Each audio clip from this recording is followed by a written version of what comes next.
Itu ya. Jadi nanti kita akan pelajari jenis statistik itu ada dua nanti kita pelajari. Ada statistik deskriptif untuk penelitian yang deskriptif. Ada statistik inferensial. Nanti statistik inferensial dibagi jadi dua. Ada parametrik, ada non-parametrik. Kapan kita bisa menggunakan yang parametrik? Kapan kita bisa menggunakan yang non-parametrik? Itu nanti akan kita pelajari. Jadi yang akan kita pelajari nanti lebih banyak konsep-konsepnya. Kalau cara ngitungnya kita serahkan SPSS. Jadi lebih banyak konsep-konsepnya, kemudian cara nanti menganalisis datanya, ya kan? Cara menginterpretasi, membaca hasil analisis, dan cara melaporkan hasil analisis. Nah, gitu. Nah, statistik inferensial itu nanti akan digunakan untuk ini, penelitian korelasional. Penelitian korelasional itu yang kayak apa? Nanti Anda diajarkan di Medpen. Jadi di statistik saya tidak akan menjelaskan lebih jauh, tapi hanya sekilas aja. Mengenai penjelasan penelitian korelasional itu yang kayak apa, itu nanti dibahas di metodologi penelitian. Jadi nyambung. Kemudian statistik inferensial nanti juga digunakan untuk penelitian yang komparatif. Penelitian komparatif itu penelitian yang kayak apa? Nanti dijelaskan di metodologi penelitian. Untuk penelitian ex post facto dan untuk penelitian eksperimental. Jadi jenis penelitian kuantitatif itu ada 5 ya. Deskriptif, korelasional, komparatif, ex post facto, dan eksperimental. Ada 5 ini. Nah, nanti kalau dosen Medpen kamu nggak jelaskan 5 ini, ya kamu tanya. Misalnya ada salah satu yang tidak dijelaskan. Ya, kamu harus tanya, karena jenisnya ada 5 jenis penelitian kuantitatif itu. Kenapa saya suruh nanya? Supaya nanti nyambung dengan yang saya ajarkan di statistik. Gitu. Oke, ini ya, nanti awal-awal yang akan kita pelajari. Nah, seperti itu. Kemudian berikutnya nanti kita akan mempelajari untuk penelitian korelasional. Nah, ya, seperti yang saya katakan tadi, ini sangat terkait dengan Medpen. Untuk penelitian korelasional, kalau menggunakan statistik parametrik, nanti ada syaratnya ya, syarat menggunakan ini nanti akan kita bahas di perkuliahan kita. Kalau menggunakan statistik parametrik, itu nanti pilihannya ada ini, korelasi produk momen, ada analisis regresi sederhana, ada analisis regresi ganda. Kapan kita menggunakan produk momen? Kapan kita menggunakan regresi sederhana? Kapan kita menggunakan regresi ganda? Itu nanti yang kita pelajari di mata kuliah ini. Dan itu yang mahasiswa harus tahu. Kalau nggak bisa ngitung nggak apa-apa. Tapi kalau ditanya kenapa pakai korelasi produk momen, itu harus bisa menjawab. Nah, itu kompetensi yang akan kita harapkan dari perkuliahan ini. Jadi lebih kepada apa tadi? Pengetahuan mahasiswa kapan menggunakan korelasi produk momen, kapan menggunakan regresi sederhana, kapan menggunakan regresi ganda. Itu mahasiswa harus tahu.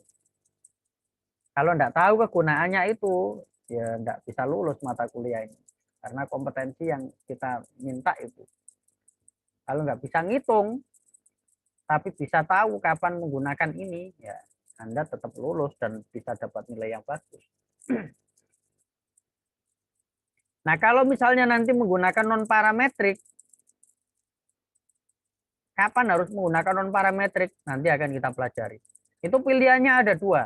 Ada korelasi Sperman-Rowe, ada korelasi Kendall tahu. Kapan menggunakan korelasi Sperman-Rowe, kapan menggunakan Kendall tahu. Itu nanti yang akan kita pelajari. Tentu setelah itu bagaimana cara menggunakan program SPSS untuk menganalisisnya, ya kan? Bagaimana cara membaca hasil analisisnya, bagaimana cara melaporkan hasilnya. Ya, yang akan kita pelajari itu nanti itu. Nah, ini yang korelasional. Ada 1, 2, 3, 4, 5 yang akan kita pelajari. Ya, ada 5 teknik analisis yang akan kita pelajari di penelitian korelasional. Ditambah ya tadi yang deskriptif, berarti sudah ada 6 teknik analisis data yang akan kita pelajari. Berikutnya nanti kita akan mempelajari statistik untuk penelitian yang komparatif dan penelitian yang ex post facto. Ini jadi satu ya. Komparatif dan ex post facto itu jadi satu. Kalau nanti menggunakan statistik parametrik, itu pilihannya ada 3. Ada namanya independent sample t-test. Kapan kita menggunakan itu? Bagaimana cara menganalisisnya menggunakan SPSS? Bagaimana cara membaca hasilnya? Bagaimana cara melaporkannya? Itu nanti akan kita pelajari. Kemudian ada analisis varian satu jalur. Analisis varian itu biasanya disingkat ANAVA. Ya. Orang sering menyebut ANAVA. Jadi disingkat ANAVA. Ada yang menyebut seperti itu, ANAVA. Analisis varian. Kalau bahasa Inggris disebut dengan ANOVA. ANOVA itu singkatan dari Analysis of Variance. Jadi kalau ada yang nyebut ANAVA, ANOVA itu sama. Kalau INOVA baru beda ya. Kalau ANAVA, ANOVA itu sama. Nanti pilihannya ada 3. Nah ini nanti akan kita pelajari. Kapan kita bisa milih yang ini? Kapan kita bisa milih yang ini? Kapan kita bisa milih yang ini? Nah kalau menggunakan non-parametrik, nanti pilihannya ada 2. Ada Mann-Whitney U-test, ada Kruskal-Wallis. Nah, kapan kita pakai ini? Kapan kita pakai yang ini? Itu nanti yang akan kita pelajari. Lalu bagaimana cara menganalisisnya? Bagaimana cara membacanya? Dan bagaimana cara melaporkannya? Itu saya ulang-ulang. Kira-kira itu yang kita pelajari ya, supaya nggak terbayang-bayang bahwa kita akan ngitung. Jadi sama sekali kita tidak akan belajar hitung-hitungan. Lebih banyak logika berpikir nanti yang saya ajarkan. Kapan menggunakan ini, kapan menggunakan itu.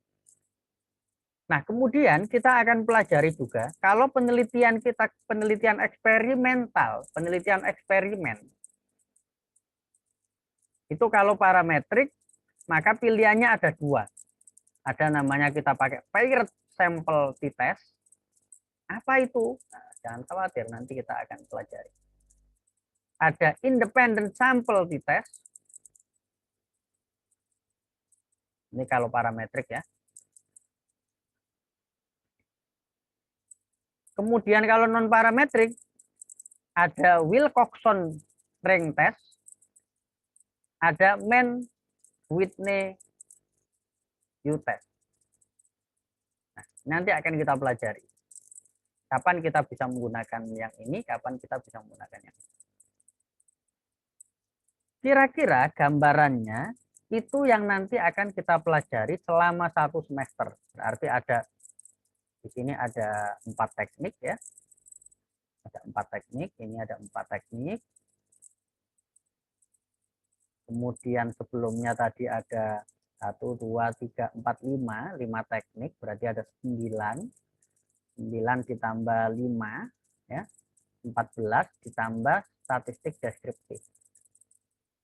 Berarti ada 15 ya. Ada 15 teknik analisis data namanya. Teknik analisis data yang akan kita pelajari untuk menjawab pertanyaan kapan kita menggunakan teknik tersebut. Itu ya kira-kira pertanyaannya. Jadi pertanyaannya selalu itu nanti ketika saya menjelaskan materi statistik. pertanyaan yang selalu Anda harus cari jawabannya adalah kapan saya menggunakan teknik itu, bagaimana menganalisis data menggunakan teknik itu, analisis datanya tadi pakai SPSS ya. Lalu bagaimana cara membaca hasilnya, ya. Terus yang berikutnya, bagaimana cara saya melaporkannya. Nah, selalu ada itu pertanyaan. Kapan saya menggunakan teknik itu, bagaimana cara menganalisis menggunakan SPSS, terus bagaimana cara membaca hasilnya, lalu bagaimana cara melaporkan hasilnya. Kira-kira itu nanti yang akan kita pelajari. Bagaimana setelah mendapatkan penjelasan saya, kelihatan lebih mudah kan statistik? Tidak sesulit yang Anda pikirkan. Ya. Sangat-sangat mudah, tidak sesulit yang Anda pikirkan. Kok kayaknya kok gampang sekali ya Pak ya? Ya, memang gampang. Coba saya contohkan ya. Biar saya nggak Anda kira apa, supaya mahasiswa seneng gitu ya. Memang statistik itu mudah, mudah sekali. Biar Anda tidak takut lagi dengan cara ngitungnya, saya akan tunjukkan bagaimana gampangnya menggunakan statistik, menggunakan SPSS untuk pelajaran mata kuliah statistik. Misalnya saya ingin meneliti hubungan pola asuh ya, misalnya ya. Misalnya ini saya meneliti pola asuh dengan prestasi gitu ya. Prestasi akademik. Jadi saya ini sedang melakukan penelitian, ingin mengetahui hubungan antara pola asuh dengan prestasi akademik. Berarti saya punya dua alat ukur. Pertama, alat ukur pola asuh, saya berikan ke subjek yang saya teliti. Yang kedua, saya punya data prestasinya, prestasi subjek. Anggap saja saya tulis di sini ya, ini anggap saja contohnya misalnya 10 orang. 10 orang ya.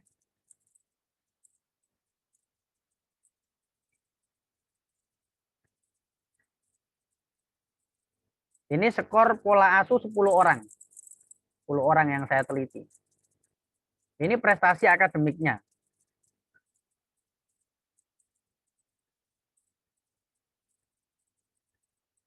Prestasi akademiknya ya. Prestasi akademik 10 orang itu. Saya ingin mengetahui bagaimana sih hubungan antara pola asuh dengan prestasi akademik. Itu penelitian korelasional biasanya ya, judulnya hubungan. Bagaimana, apakah ada hubungan pola asuh dengan prestasi akademik? Saya kalau ngitung ini mungkin 1 jam enggak selesai karena saya enggak bisa hitung-hitungan. Tapi karena saya pakai program SPSS, saya tidak butuh lama-lama. Saya hanya mungkin enggak sampai 1 menit ya.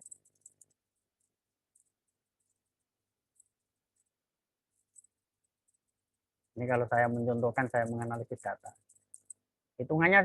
Hitungan detik ya, sudah selesai, sudah keluar hasilnya.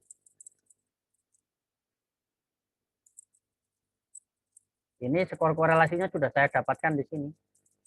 Korelasinya 0 sebelum titik ini dibaca 0. 0,829 ya. Nah, sudah ketahuan korelasinya. Oh, Pak, mohon maaf Pak, ini Ya. masih di Word Pak, jadi Oh, sorry. nggak tahu, nggak paham juga sih. Sorry.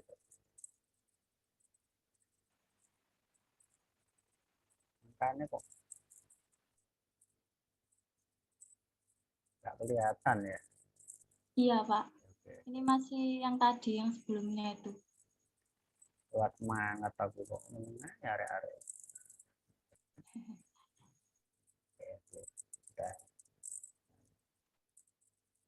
Oh, sorry. Ini tadi saya soalnya menuju ke yang ini sudah kelihatan kalau ini. Sudah. Sudah Pak. Oke, sudah ya. Tak ulangi lagi. Ini tadi kan mau meyakinkan kalau mudah, nggak kelihatan jadi susah. Oke. Saya mau, ini kelihatan ya? Ya Pak, kelihatan Pak. Saya mau meneliti tadi ya, ingin melihat hubungan pola asuh dengan prestasi akademik. Ada 10 orang yang saya teliti. 10 orang itu 10 siswa ya, 10 siswa. Saya kasih alat ukur namanya skala pola asuh. Kalau di psikologi kan disebutnya skala ya. Kuesioner pola asuh, kemudian saya minta data prestasi akademiknya di sekolah. Saya dapat datanya ini. Nah, ini kalau manual dihitung pakai rumus korelasi produk momen. Nah, kalau ngitungnya itu ya itu tadi saya enggak suka. Kalau butuh waktu lama dan saya mungkin enggak bisa. Nah, kalau pakai SPSS cepat sekali. Hanya beberapa detik aja. Saya cuma klik analyze, kemudian korelasi, pilih bivariat, saya masukkan ke sini, oke. Nah, ini sudah keluar hasilnya. Cepat kan? Hanya 5 detik mungkin ya. 5 detik sudah keluar hasilnya. Nah, ini saya sudah tahu hasilnya. Ini skor korelasinya. Titik 829. Ini kalau cara membacanya sebelum titik dibaca 0. Berarti titik ini sebelumnya ada 0. Maka 0,829. Jadi sudah ketahuan korelasinya 0,829. Artinya apa itu? Nah, itu nanti gampang kita akan pelajari pada saatnya. Di sini saya ingin mengatakan saja kepada Anda semua bahwa yang akan kita pelajari ini nanti sangat-sangat mudah. Ya, tadi hanya menjawab pertanyaan tadi. Kapan kita menggunakan itu? Nanti kan saya jelaskan. Bagaimana menggunakan SPSS? Sudah saya praktekkan kan barusan. Hanya membutuhkan waktu beberapa detik saja. Kemudian bagaimana cara membaca hasilnya? Nanti saya jelaskan. Itu tadi kalau saya jelaskan sekarang kan belum saatnya. Nanti malah bingung. Bagaimana cara membaca hasilnya? Yang berikutnya bagaimana cara melaporkan? Nanti tentu saya kasih contoh. Begini cara melaporkannya. Jadi sangat mudah sekali. Itu ya kira-kira overview apa yang nanti akan kita pelajari. Hanya memang seperti yang tadi saya katakan, membutuhkan laptop atau komputer untuk nanti menggunakan SPSS. Jadi saya berharap mudah-mudahan tidak ada yang terkendala dengan laptop atau komputer. Kalau ada yang terkendala mudah-mudahan nanti bisa ada teman atau di desanya mungkin yang kebetulan punya bisa dipinjam dan tidak terlalu lama ya. Pinjamnya mungkin tidak lama. Mudah-mudahan semua tidak terkendala dengan itu. Oke, sampai di sini dari overview yang saya sampaikan tadi. Silakan kalau misalnya ada pertanyaan. Kadang-kadang menurut saya jelas, belum tentu jelas menurut orang lain. Oke. Silakan kalau ada yang mau ditanyakan.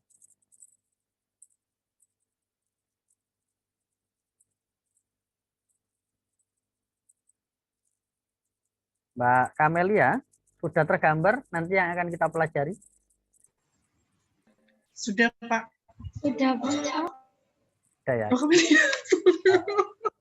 Ya. Mbak Amalia ya, kompak ya. Kira-kira bagaimana? Sudah terbayang bahwa nanti akan mudah ya, tidak seperti yang tadi di awal Anda pikirkan ya? Ya, yang terpikirkan mungkin kita lebih belajar untuk memahami persoalan kita, lebih cocok menggunakan perhitungan pengukuran statistik yang mana, kan Pak? Ya. Itu kan banyak banget kan macam-macamnya, terus cuman ya. kita hanya memahami aja mana yang cocok untuk penelitian kita nanti atau masalah kita nanti. Gitu. Ya, betul. Jadi lebih ke seperti itu. Jadi apa yang ingin Anda cari jawaban apa yang ingin Anda cari jawabannya, ya kan? Statistik akan menyediakan pilihan-pilihan. Misalnya Anda hanya kepingin tahu bagaimana kepuasan kerja karyawan di kantor saya. Nah, untuk pertanyaan seperti itu, kita nanti hanya membutuhkan yang namanya statistik deskriptif kan gitu. Jadi nanti kita dapat gambarannya gitu ya. Yang kepuasannya tinggi berapa, yang rendah berapa, yang sedang berapa orang gitu ya. Gitu. Jadi sesuai dengan pertanyaan penelitian kita. Nah, tadi seperti yang saya sampaikan, penelitian itu jangan nunggu skripsi. Anda yang di kantor Anda nanti iseng-iseng pengen tahu mempraktekkan statistik gitu untuk melihat, misalnya psikologi kan belajar perilaku ya. Misalnya pengen tahu gimana ya stres kerja teman-teman di kantor saya itu, nah kan bisa tuh iseng-iseng buat Google Form gitu, pakai skala stres kerja, kan banyak skala alat ukur di internet itu. Nggak perlu buat sendiri, sementara bisa pakai punya orang yang dipublish. Terus buat Google Form iseng-iseng gitu kan, minta teman-teman yang ngisi gitu. Nanti kan bisa kita ketahui dengan statistik deskriptif namanya.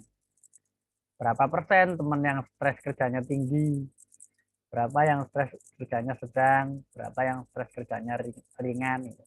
Apalagi kalau Anda kerja yang di situ berkaitan dengan HRD, misalnya staf HRD, admin HRD, kan nanti bisa ngasih usulan ke atasannya gitu misalnya. Gimana Pak kita buat survei singkat tentang kondisi psikologis para karyawan ya. Mulai dari stres kerja, kepuasan kerja, kelekatan kerja, kan banyak kan. Seperti itu ya. Oke, ada pertanyaan yang lain? Kalau misal belum jelas boleh ditanyakan.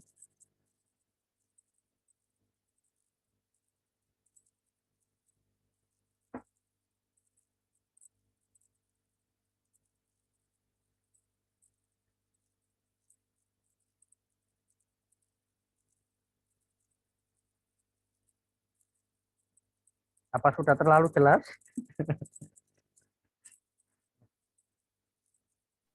Baru awal, Pak.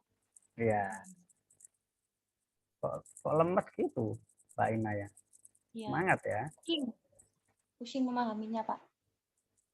Baru awal. Baru awal nggak boleh pusing ya. Oh iya, iya. Siap. Baru awal harus semangat. Oke. Ya, Mbak Kris gimana Mbak Kris? Iya, Pak. Sudah tergambar nanti yang akan kita pelajari? Iya, Pak. Bisa, Pak. Oke ya. Nanti sambil dijalani pasti bisa kok, Pak. Pasti bisa ya. Pasti bisa. Semangat, Pak. Saya semangat, Pak. Seperti yang tadi setelah saya sampaikan bahwa statistik itu tidak sesulit yang Anda pikirkan. Jadi statistik itu sangat-sangat mudah, bahkan Anda akan menjadi sangat senang kalau Anda nanti sudah mengenal statistik itu apa. Ya karena tadi kita hanya cukup tahu kapan menggunakan ini, kemudian nanti ngitungnya sudah kita serahkan sama SPSS gitu kan. Nah, tinggal gimana cara membacanya, lalu bagaimana cara melaporkannya. Nah, biasanya nanti saya sudah punya beberapa rekaman video tentang materinya, atau setiap saya menjelaskan itu biasanya selalu saya rekam. Jadi nanti mahasiswa bisa mengulang kembali, melihat videonya kembali. Ketika misalnya nanti mahasiswa lupa langkah-langkah dalam melakukan analisisnya misalnya. Nah, itu nanti bisa melihat kembali videonya gitu ya. Termasuk bagaimana cara membaca hasilnya, nanti bisa diulang lagi. Jadi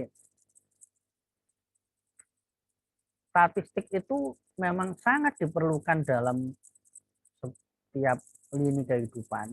Oleh karenanya kalau kata Pak Menteri kita yang baru ini mengacu pembelajaran yang ada di Amerika dan di luar negeri pada umumnya, yang wajib diketahui, yang wajib dipelajari oleh semua mahasiswa itu ada 2 mata kuliah. Semua mahasiswa loh. Itu ada 2 mata kuliah. Yang pertama adalah mata kuliah psikologi. Jadi kalau di luar negeri psikologi itu diajarkan bahkan di SMA. Mereka sudah ada namanya mata kuliah psikologi, mata pelajaran psikologi. Di perguruan tinggi semua mempelajari psikologi. Kenapa? Karena psikologi itu diperlukan dalam semua aspek kehidupan manusia di bidang apapun. Jadi Anda beruntung belajar sebagai mahasiswa psikologi.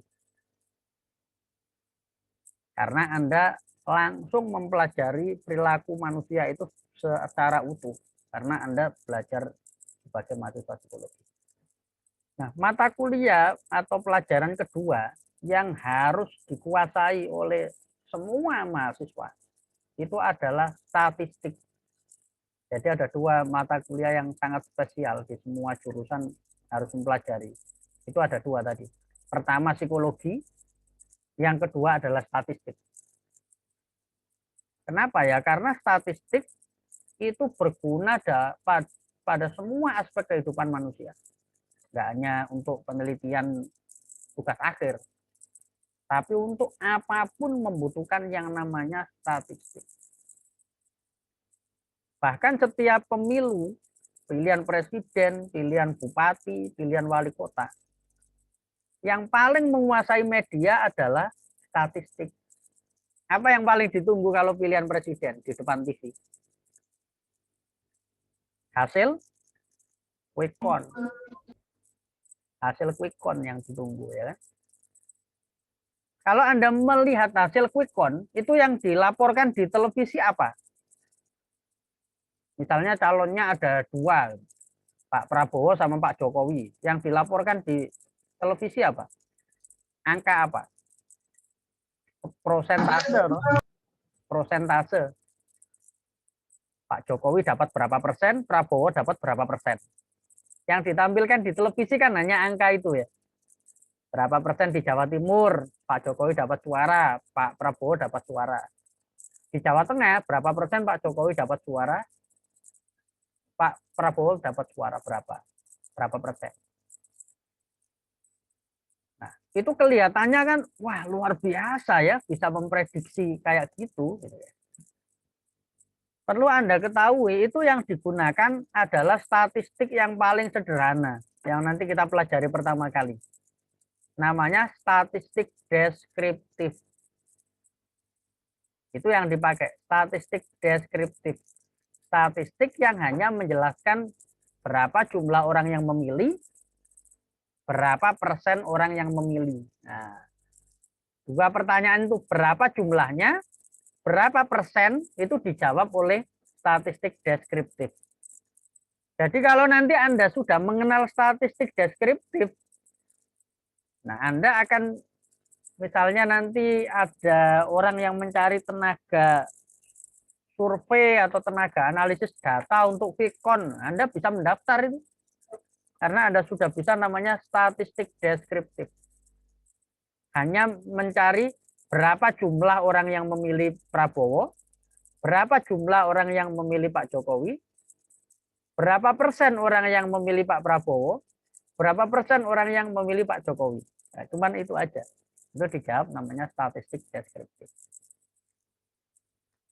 Jadi begitu ya. Jadi karena statistik diperlukan di semua aspek kehidupan manusia, oleh karenanya mencintai statistik dan mencintai psikologi itu adalah dua hal yang harus dilakukan oleh mahasiswa psikologi. Jadi lengkaplah. Psikologi diwajibkan untuk semua mahasiswa dan Anda sendiri mahasiswa psikologi.